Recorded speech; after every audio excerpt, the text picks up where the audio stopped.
Today I'm going to show you how to make mini apple pies, and I'm also going to make an extra caramel sauce in our Deluxe cooking blender to go on top of them. We're going to be making our crust first, since that needs to go in the fridge for 30 minutes before we roll it out. 2½ cups all-purpose flour. 1 teaspoon of salt. Now we're going to just whisk those together.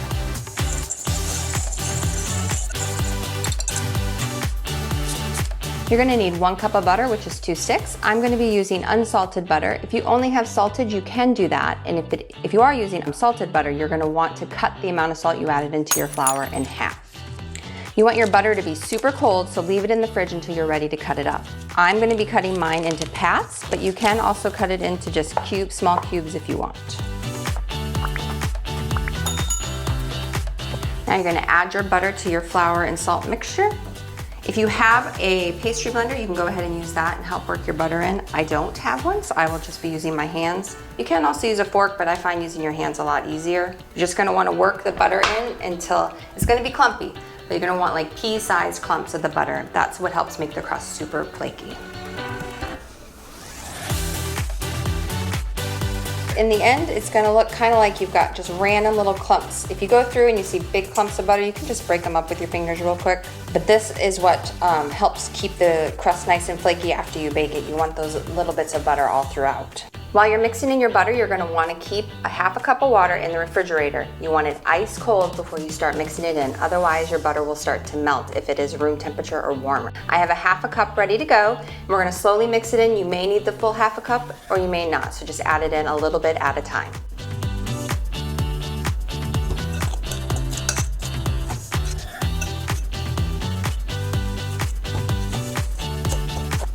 Check the consistency, just give it a quick squeeze. If it all holds itself together like this, you're good to go. I'm gonna go ahead and pour it out on my pastry mat and use my hands to form it into a ball. Now I'm gonna break it into 2, and you're gonna wrap each one in cling wrap and press it flat as you're wrapping.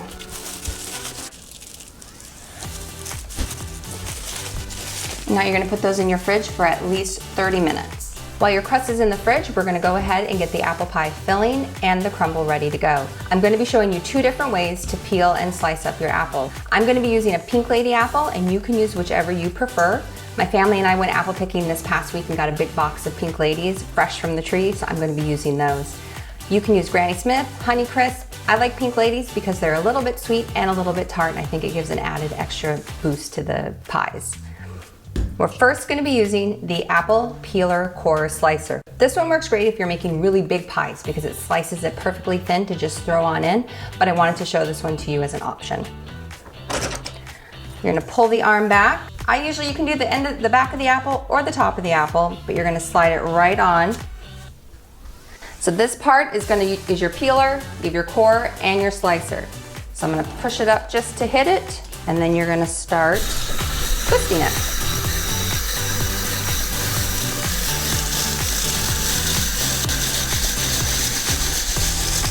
Once it's done, you're gonna hit the release and pull back, and out it all comes. There's your core, and you have thinly sliced spiral cut apples. So like I said, these are really good for a pie. You can just slice it right in half, and you're ready to go. So I'm gonna do 2 apples this way, and then I'm gonna dice those up. The second way you can do it is with our apple core. I prefer to peel it first and then core the apple, and of course, if you don't have a core, you can do this all with a knife as well. I've actually never peeled an apple with just a knife. I find our vegetable peeler is amazing for it.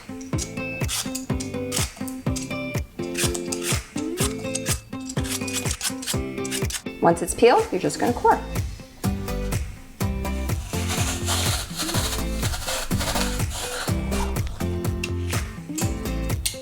Nice.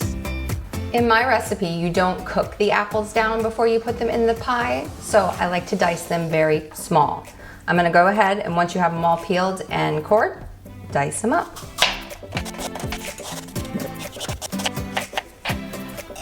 So I like them to be just thinly sliced. Now for the one you did on the spiralizer, I usually just chop it right in half. Since these are already thinly sliced for you, slowly work my way down.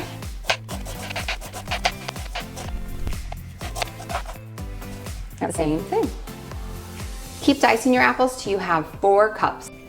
Depending on the size of your apples, you might fill up 4 cups. This took 3 apples for me, so I have 1 more. That's okay, I'll chop it up for my kids.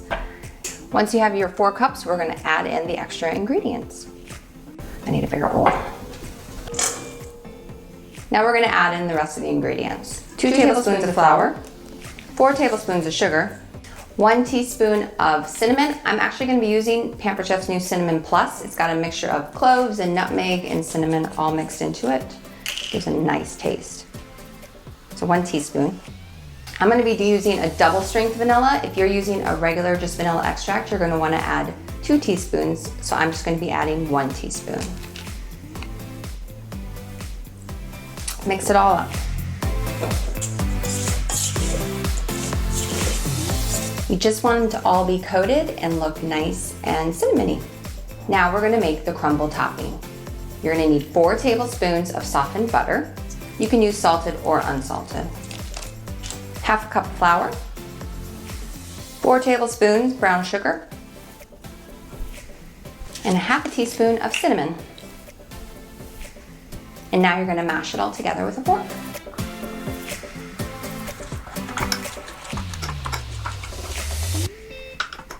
Just keep going until it's all mixed together, and that's when you're gonna take it out when you put it on top of your apple, and you're just gonna crumble it on top. I like that this adds just a little added crunch and a little extra flavor to your apple pies. I'm gonna be putting the mini apple pies in our muffin pan. So I'm gonna roll the crust out and then cut it into the sizes to fit in each one of the wells. If you don't have a lot of time, you can also make these with a pre-made crust. Just buy like a Pillsbury or any brand of pre-made crust. Bring it to room temperature, roll it out, and cut your little circles, and you're good to go. I've gone ahead and put a little bit of flour on my pastry mat. You don't want to use a lot of flour because it'll make your pie crust harder because you're adding more to it, but you need some to keep it from sticking to your rolling pin. Being right out of the fridge, it's going to be hard to roll. Just keep slowly working with it. And you're going to want to roll it as thin as you can without having holes. If it starts to get sticky, dust a little bit more. You're just gonna wanna take your time with it. It's just gonna take a little bit to get it all rolled out. When I first start rolling things, for whatever reason, it's just me, I like to keep my hands on the rolling pin. I don't like putting them on the handles. I feel like it gives me more control over my pressure. The reason you wanna roll it thin is because the crust is going to expand when you bake it. So if you have too thick of a crust in there, your crust is gonna overpower your filling. So you want it as thin as you can. I'm gonna be using the largest cutter from the biscuit cutter set. Just work your way around.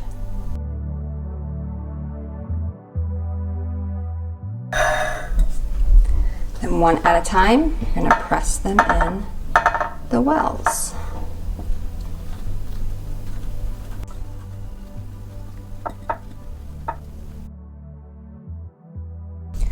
I'm 3 short, so I'm going to press all the rest of my pie crust back together, roll it out, and get 3 more.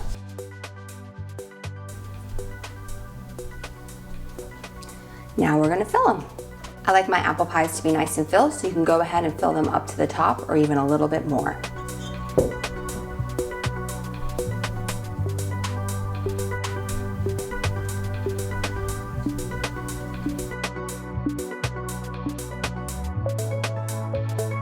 While the apples were sitting, they did start to create a liquid in the bottom of your bowl. So as you are scooping, try not to get a big scoop of that liquid, otherwise it'll make your pie crust mushy. Now for our crumble.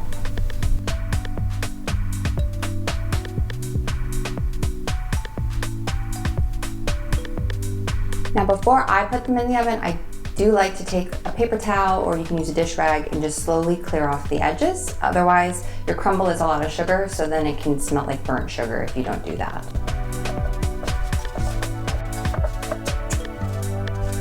I've already got my oven set to 425. I'm gonna go ahead and put these in for 18 minutes. Check them, and if they need a little bit longer, add a minute or 2 at a time. While the apple pies are cooking, I'm gonna show you how to make a caramel sauce in our Deluxe cooking blender. I like the sauce because it doesn't harden up, so you can put it in a container and keep it in your fridge. It's great for dipping apples, pouring over cheesecake, and pouring over these mini apple pies. There's only 5 ingredients, you just wanna add them all in this order. 1 cup brown sugar, ½ cup heavy whipping cream, 4 tablespoons of butter. I just cut it into squares. 1 tablespoon vanilla, half a teaspoon salt. And that's it. Now you're gonna turn your blender on, put on your lid. It's gonna make a noise to let you know it's all ready to go. You're gonna wanna select the sauce setting. And then you just click the button and it starts.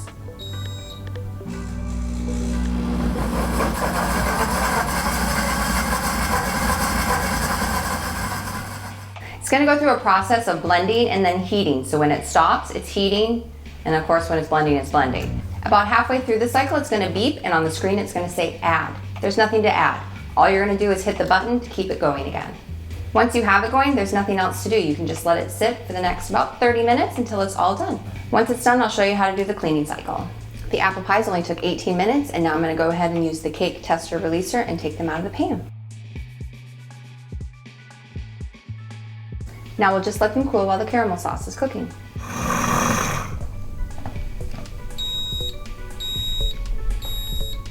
Our caramel sauce is all done, and it's letting me know by saying end. One thing I do want to say is once something's done, try and get it out as quick as you can. Even if you make a soup, try to pour it into another bowl. Since it is a cooking blender, the heating element is still hot, so you run the risk of burning or scorching whatever it is you cooked. So now I'm going to turn it off. Take off our lid. Do not touch the glass, it's hot. I like to keep mine in just glass mason jars. And it will thicken up once it's been in the refrigerator. Not hard, but just thicker consistency, not soupy like this. I set this on the counter to cool off before I put the lid on. And then I keep it in the fridge. And now I'm gonna show you how to clean the blender. We're going to, there's a 3-cup line. We're gonna fill up with water to that 3-cup line. If you use hot water, the heating process for the washing will go quicker, but you can also use cold. Don't go over too much, otherwise you will have a mess. And then you're going to add 2 drops of dish soap. Do not use the Dawn Power Spray Wash. That makes a big mess. You just want to use a regular dish soap, whether it's just a regular Dawn or this is just Method dish soap. You just want 2 drops. Turn on, put on your lid, and now you're gonna select Heated Wash. And you press start. Right now it's heating the water up and then it's gonna start blending. I wanna say it's about 1.5 minutes. So you just let it go until it's all done and then you're gonna pour the water out. If you still have any residue left over, you can do the wash cycle again. And the only part I find I have to wash by hand is the lid. I just wash it and I set it on the side to dry. Once the blender is done, I do hand dry it just so it doesn't sit and stay wet.